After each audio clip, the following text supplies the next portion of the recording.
নমস্কার, আমি সঙ্গমিত্রা।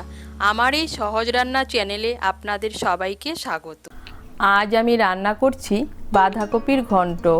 আপনারা খুব সহজেই বাড়িতে বানিয়ে নিতে পারেন এই বাঁধাকপির ঘন্ট।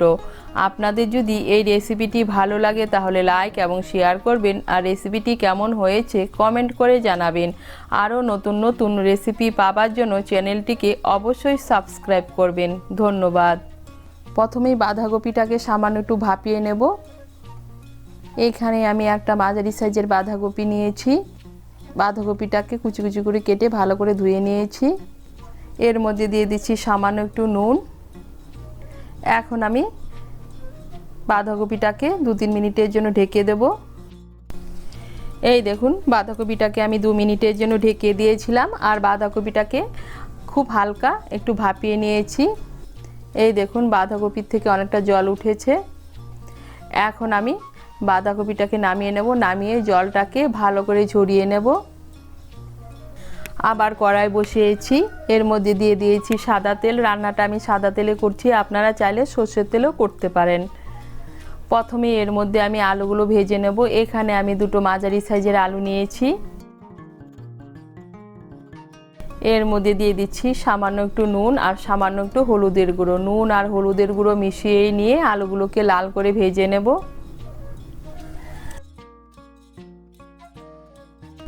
এই দেখুন, নুন আর হলুদের গুঁড়ো মিশিয়ে নিয়ে আলুগুলোকে আমি লাল করে ভেজে নিয়েছি। এখন আলুগুলোকে তুলে নিচ্ছি। আলু ভাজার পর কড়াইতে যে তেল আছে এই তেলেই রান্নাটা করব। এর মধ্যে দিয়ে দিচ্ছি 2টো তেজপাতা, দিয়ে দিচ্ছি গোটা গরম মশলা। গোটা গরম মশলার মধ্যে নিয়েছি এলাচ, লবঙ্গ আর দারচিনি, আর নিয়েছি হাফ ছোটো চামচ গোটা জিরে। এলাচের মুখগুলো একটু ফাটিয়ে দিয়েছি। ফোড়নটা দিয়ে একটু নাড়াচাড়া করে নিয়ে এর মধ্যে দিয়ে দিচ্ছি আদা বাটা। এর মধ্যে দিয়ে দিচ্ছি 1 ছোটো চামচ আদা বাটা, দিয়ে দিচ্ছি 2 ছোটো চামচ জিরে বাটা। আমি জিরে বাটা দিয়ে করছি, আপনারা এখানে জিরের গুঁড়ো ব্যবহার করতে পারেন। আদা বাটা আর জিরে বাটাটা যেন না ছিটকোয় তার জন্য এর মধ্যে দিয়ে দিচ্ছি সামান্য একটু জল। জলটাকে মিশিয়ে নেব। মিশিয়ে নিয়েছি। এখন এর মধ্যে দিয়ে দিচ্ছি হাফ ছোটো চামচ হলুদের গুঁড়ো, দিয়ে দিচ্ছি 1 ছোটো চামচ লঙ্কার গুঁড়ো। হলুদের গুঁড়ো লঙ্কার গুঁড়োটা মিশিয়ে নেব। মিশিয়ে নিয়েছি। এখন এর মধ্যে দিয়ে দিচ্ছি একটা মাঝারি সাইজের টমেটো কুচি।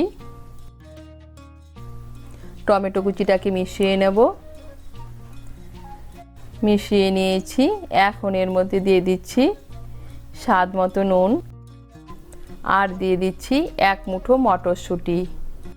সমস্ত মশলা মিশিয়ে নেব। মিশিয়ে নিয়ে মশলাটাকে ভালো করে কষিয়ে নেব। এই দেখুন, মশলাটাকে ভালো করে কষিয়ে নিয়েছি। মশলার থেকে তেল ছেড়ে দিয়েছে, তার মানে মশলাটা ভালো করে কষানো হয়ে গিয়েছে। এখন এর মধ্যে দিয়ে দিচ্ছি ভাপিয়ে রাখা বাঁধাকপি। আমি বাঁধাকপি জলটাকে ভালো করে ঝরিয়ে নিয়েছি। বাঁধাকপিটাকে মিশিয়ে নেব মশলার সঙ্গে। মিশিয়ে নিয়েছি। এখন এর মধ্যে দিয়ে দিচ্ছি ভেজে রাখা আলু,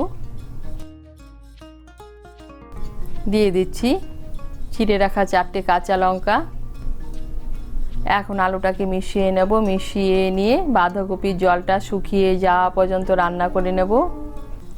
এই দেখুন, বাঁধাকপির জলটা প্রায় শুকিয়ে এসছে। আর দেখুন, বাঁধাকপিটা অনেকটা মজে গিয়েছে। এখন এর মধ্যে দিয়ে দিচ্ছি সামান্য একটু চিনি। চিনিটা অপশনাল, আপনারা যদি পছন্দ না করেন না দিলেও চলবে। আর দিয়ে দিচ্ছি হাফ ছোটো চামচ গরম মশলার গুঁড়ো আর 1 চামচ ঘি।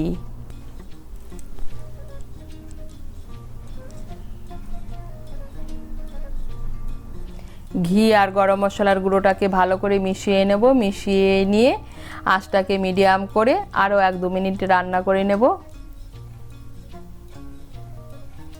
ঘি আর গরম মশলার গুঁড়োটাকে মিশিয়ে নিয়ে আঁচটাকে মিডিয়াম করে আরও 1-2 মিনিট রান্না করে নিয়েছি। আর এই দেখুন বাঁধাকপির জলটা পুরোপুরি শুকিয়ে গিয়েছে আর বাঁধাকপির থেকে তেলও ছেড়ে দিয়েছে, তার মানে বাঁধাকপির ঘন্টটা পুরোপুরি তৈরি হয়ে গিয়েছে। আর তৈরি হয়ে গেল বাঁধাকপির ঘন্ট। আপনারা এভাবে বাঁধাকপির ঘন্ট বানিয়ে খেয়ে দেখবেন, খেতে কিন্তু অসাধারণ লাগে। তৈরি হয়ে গেল বাঁধাকপির ঘন্ট।